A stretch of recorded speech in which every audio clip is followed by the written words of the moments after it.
Welcome back to another episode of the Larae Way. In this week's episode, we're going to be talking to Shon Thomas, who's going to touch on dealing with abandonment, abortions, and her journey to restoration. Stay tuned.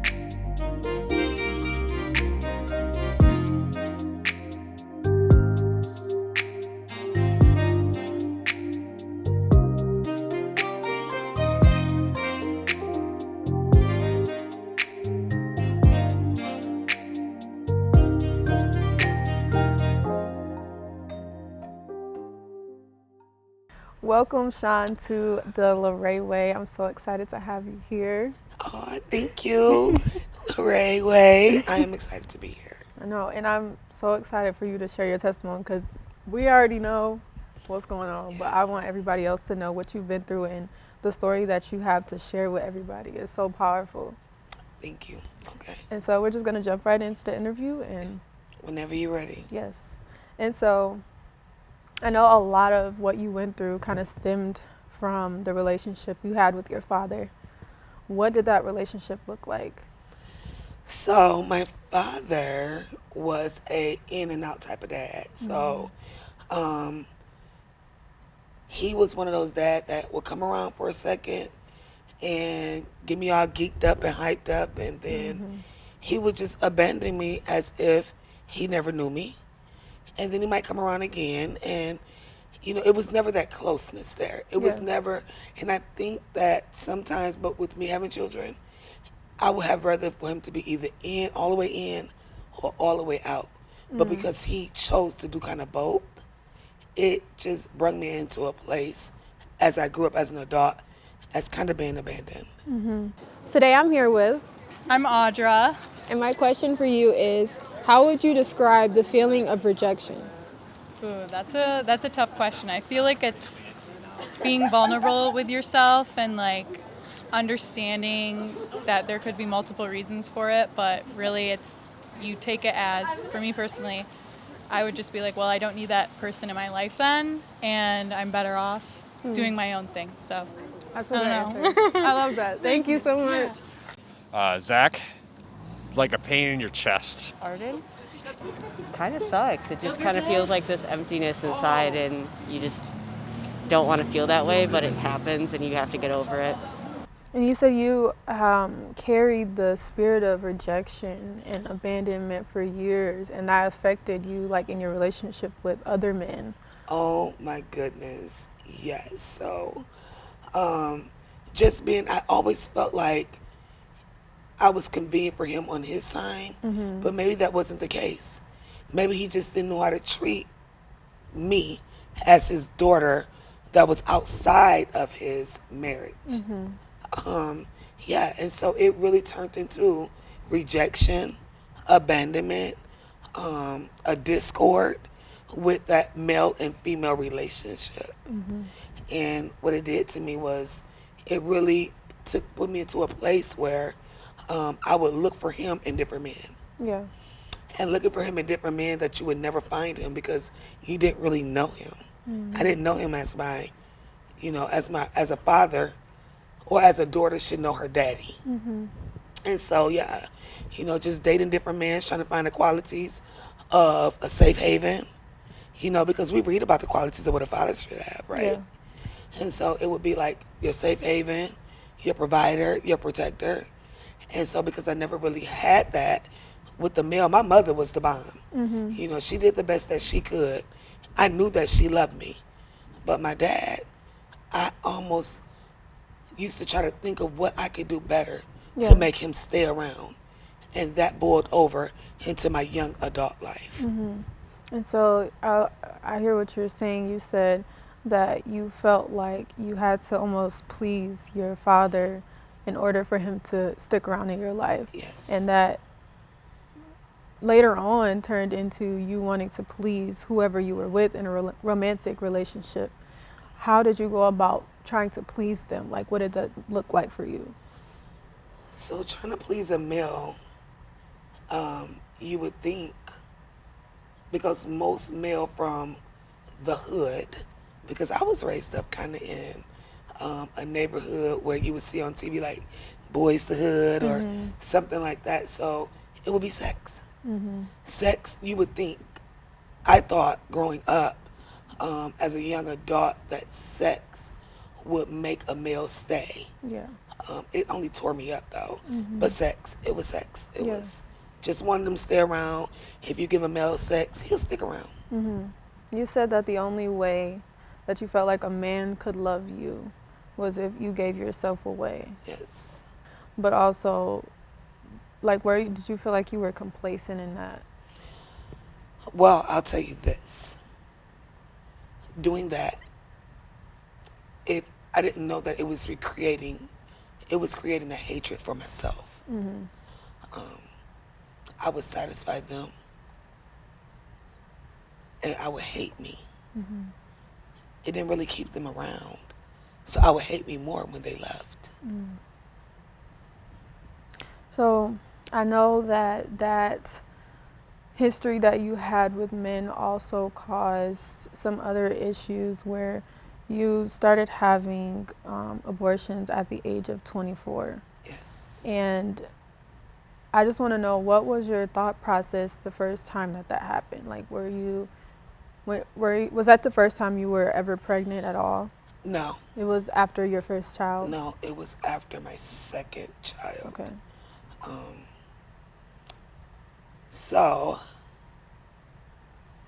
just getting into a place where thinking about just how I grew up, it almost became like a numb process. It wasn't nothing that was really thought through. It was something that became normal for me to do, was to abandon what I was carrying. Because I had been abandoned by someone who I thought should have carried me. Yeah. And so the first time that I ever did it, it brought a little awe, maybe, to me. But, yeah, it was the normal. Yeah. It was normal for me to go and abandon and abort something that it became normal. Because that's what you went through. Because that's what I went through. That's what I went through with my father. But my mother never did it. But, I knew she was going to be there. Yeah. So that was easy for me to say, Mom going to be there, because she proved that to me. But Dad wasn't. And I wanted him so bad at one point in time, and I didn't know how to break free from that. So it led to that point where having an abortion was nothing. What advice would you give someone who is struggling with that? Like, they're contemplating whether or not they want to go through with it, or just some things that you learned from that. So my advice to anyone that will think about having abortion or getting rid of their seed is consult with God. He gave you life. He gives life. We don't have the right to take away a life. And so you will find yourself being convicted. You will find yourself in such a dark place after it really hits you, like the seed that I was carrying. Some women can't have babies that really want them. Like, when you're able to bear something and hold on to something that God has given you or has blessed you with, embrace that and know that you count that up as a blessing. Yeah. Whether you decide to keep the baby or not physically once the baby being born, but you have other options than abortion. You're sucking a life into a vacuum. The process is hideous, and it always hunts me. It used to always hunt me. Yeah. As hearing that vacuum being sucked up, just sucking the baby air. It was horrifying.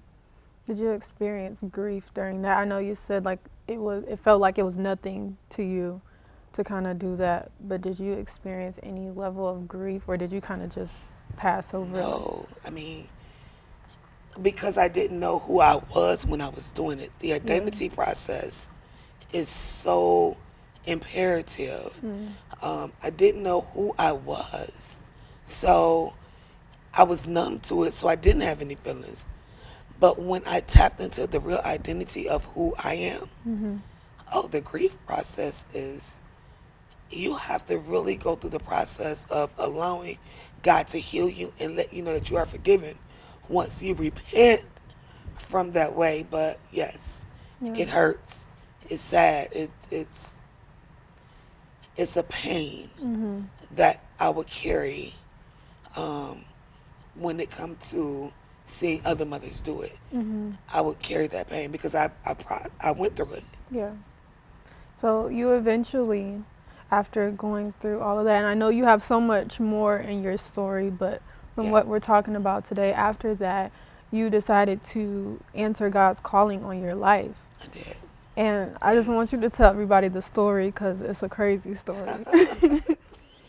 So, just throughout the years, I moved to Grand Rapids, and I could just remember right before I moved to Grand Rapids, I used to get a word from the people of God, just telling me God is calling me. You have a calling on your life, and so I would hear it because I've always went to church, but I just feel like I wasn't hurting nobody. So I get to Grand Rapids, we partying. My name is ringing through the streets because I do hair. Yeah. So my name is ringing through the streets, and everybody is connected with Hands on Pluto. And so I'm at the popular salons. We doing hair, we smoking weed, and I happen to run across one of my great friends now, which is a prophetess. She's a prophetess now, Prophetess Monica. And I remember her telling me at the old salon that I was working for was basically, you have something special in your life. God has a gift for you. And the words that she would tell me, I would listen to them, and I would keep it moving. I was grateful for them, but I wasn't ready to change my life. It's almost like those words don't hold weight unless you're ready. Like, Unless you you're really ready. You have to make up your mind. Yeah. And and one of the biggest things I used to do was smoke weed. I had my clients tricked. If we smoke 2-3 blunts before I do your hair, hey, this is gonna be like the best hairstyle. And so we would all go out and we would spend countless hours, 36, 42 hours at a time in the salon, like literally.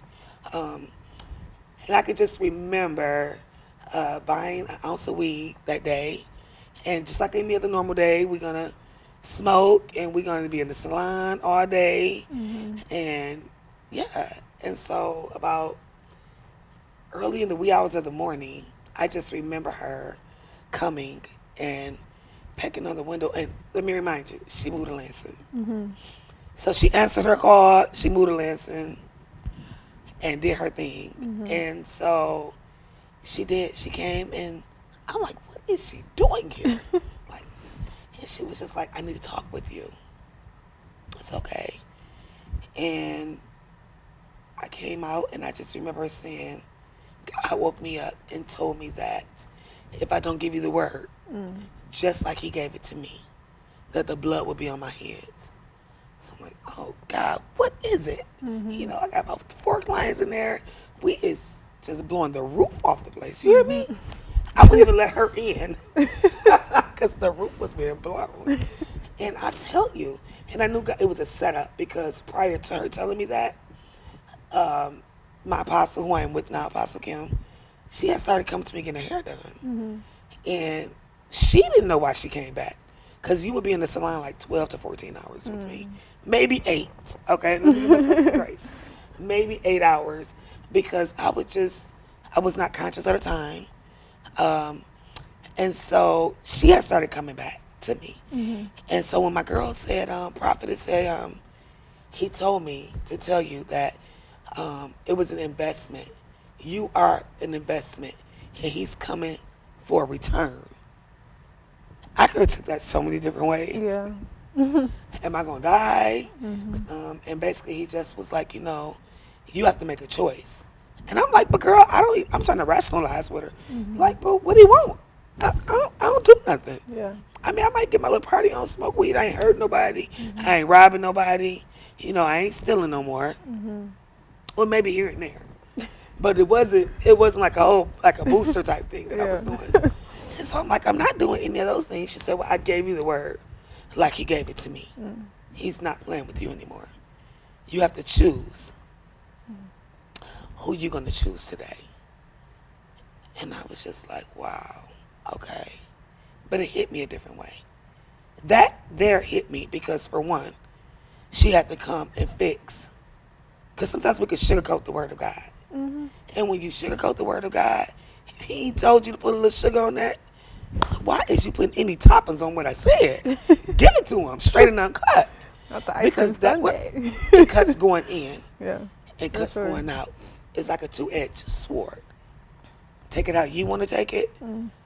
But yeah, so in that very moment, it did something to me. You say you It dropped shifted everything. me. It shifted my whole life. I dropped everything. That's crazy to me because that's hard to do. I know it. I tried it 1,000 times. Yeah. I done been in jail, came out smoking weed and cigarettes. I have had birth, still came back smoking weed and cigarettes. But this particular time, I knew God had did something to me. Yeah. And I was tired. I didn't know how tired I was. But I was just tired of that lifestyle. It didn't bear any fruit. My life didn't change. I was constantly in and out. But my relationships, I was in steady relationships, but they wasn't what they should be. Yeah. And so, yeah, I dropped it. I dropped smoking. That was the last day I smoked weed. I had made up a vow to God that I would never do anything that I used to do. Yeah. That includes no more abortions, no more smoking weed. I looked up one day, I just wasn't cursing anymore. I was like the biggest cursor in the world. I would use profanity with everything, every sentence. And yeah, so Well, God just flipped your life around. a 360 Just like that.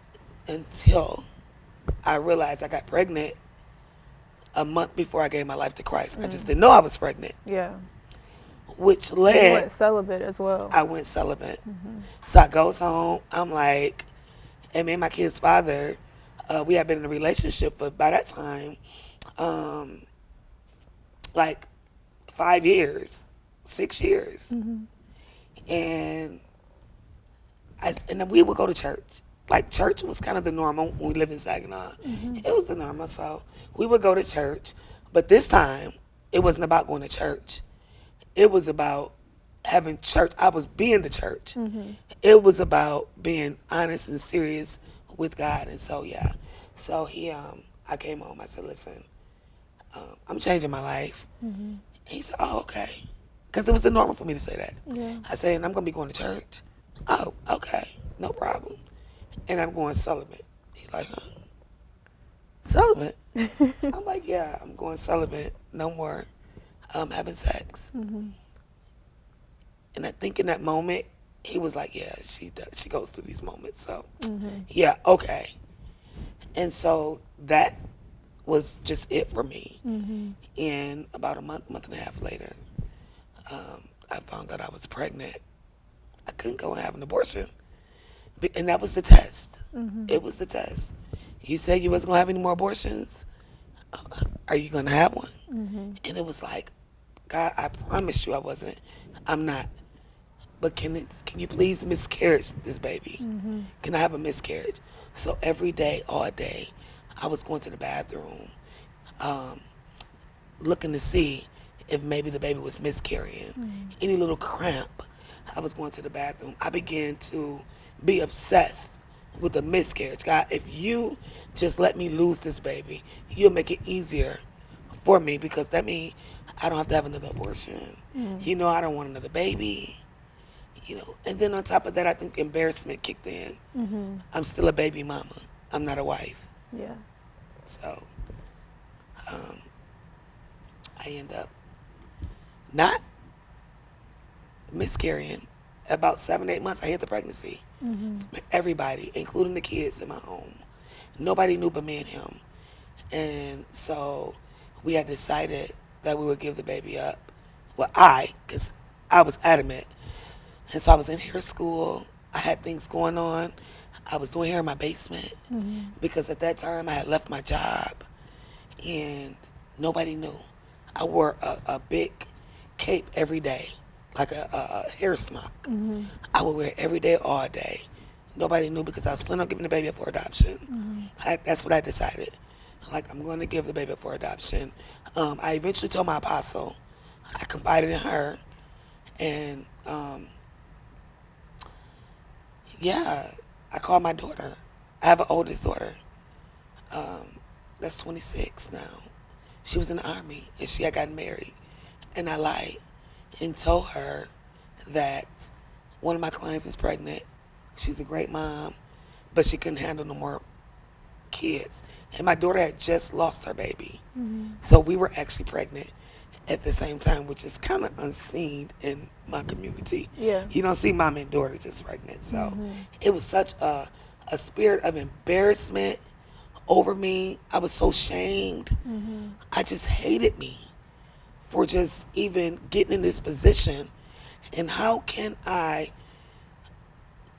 get in a space where I could love me again the way God loved me, or see me again the way God see me? Because in that moment, I just felt like I was living, but I wasn't. I was existing, but I wasn't living.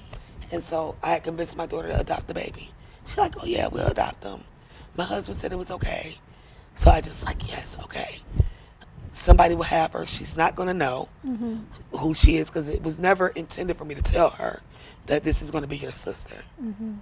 She just was adopting a baby. And at my 8th month, she said, my husband said he don't want to adopt right now. Crushed me. Because I had tried to find everywhere to place this baby so that I'm able to be a part of the baby life without the baby knowing I'm mom. Right. I did. I just was strategically planning, but it wasn't the plan of God. That was not his plan for my life. He said he know the thoughts and the plans that he had for my life. Good, not of evil, to give me an expected end. And so that wasn't the expected end. And so I could just remember really grieving. I was just in a torn place, to almost like suicidal. Like I don't have enough courage to take my life, but if I was to die in the moment, I wouldn't be mad. Like, God, you could just take me. I wouldn't be mad. Everything is just horrible. And so I remember my apostle telling me, because I would pray and ask God, well, what should I do? And so I went to Bethel and adoption agency, and I did all my paperwork, and she was ready to go. Adoption agency. And I remember getting a word from God saying, I'm not going to tell you what to do, but because you were obedient and because you honored what you told me, whatever you choose, I got your back. I got your back. That means if I choose to give her up for an adoption, she was going to be well taken care of, and I wasn't going to be in condemnation for doing it. And so in that moment, that day that she told me that, maybe 2 days later, I had a dream. And in the dream, clear as day, I was standing on a podium, and I was telling people this story. This is the first time that I'm actually telling my story like this. And I remember saying, Genesis, can you stand up? And I remember seeing a young lady, like at the age of 13, and she stood up in the crowd. And I think that was God's way of showing me that this right here was going to be a life changer. And so I decided to keep her. 2 weeks before I actually gave birth, I finally told my mother, I'm pregnant again. It was like my 6th child. I was still a baby mother, which it bothered me so bad because we had been together for years, and he wanted to get married, but I wasn't ready for marriage. I don't think we were ready to be a married couple. Yeah. So yeah, I kept her. I got Genesis right now. She's 5 years old. And the best decision I could have ever made in my life was to keep her. And you said the name was given to you in the dream as well. The Genesis name was Joy. given. Genesis Joy. That's a beautiful name. Thank you. And it actually, he really got, the Father was just telling me that that was going to be the beginning to the end of everything that I had went through in that moment. Because, you know, I would get assignments and I would abort them. I didn't have a problem with aborting any assignment. And I would get to a place where I would not feel guilty or be convicted because I would blame what happened to me. But what I've learned is in this process, in this last couple years, that God has really been truly working with me and dealing with me is he not only restored me, but he relocated me. So anytime the enemy knock at the door, because he said he makes all things new. Once I gave my life to Christ, he said, lay your life down that you may gain mine. I gained everything about the Father. And what happened is depression can knock at the door, failure can knock at the door, fear can knock at the door. And sometimes they would knock and I would crack the door open like, hey. But this has become a true place in my life where I no longer live there. Yeah. You won't even find me in those places. The enemy can't even locate me.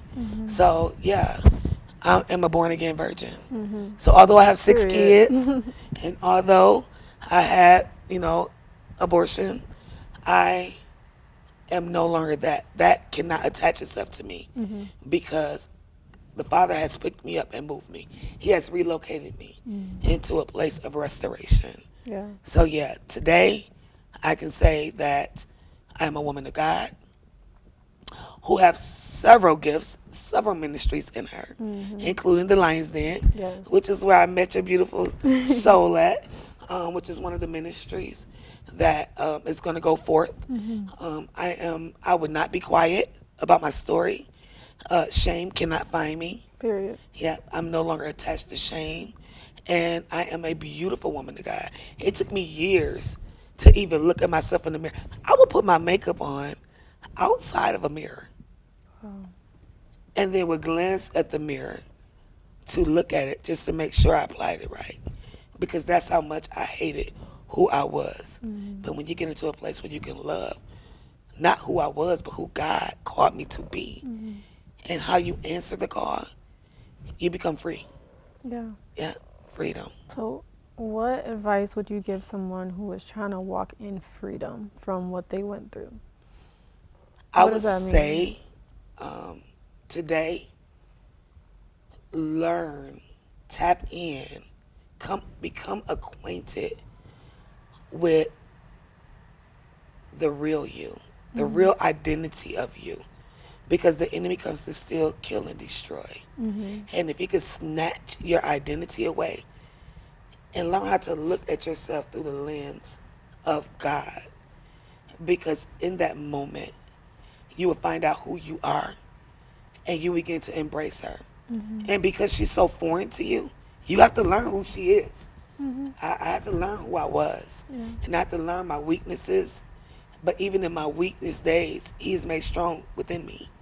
So if you are a Christ follower, if you are a Christ lover, and if you are a God chaser, then if he can be for you, who can be against you? Nobody, nothing can ever.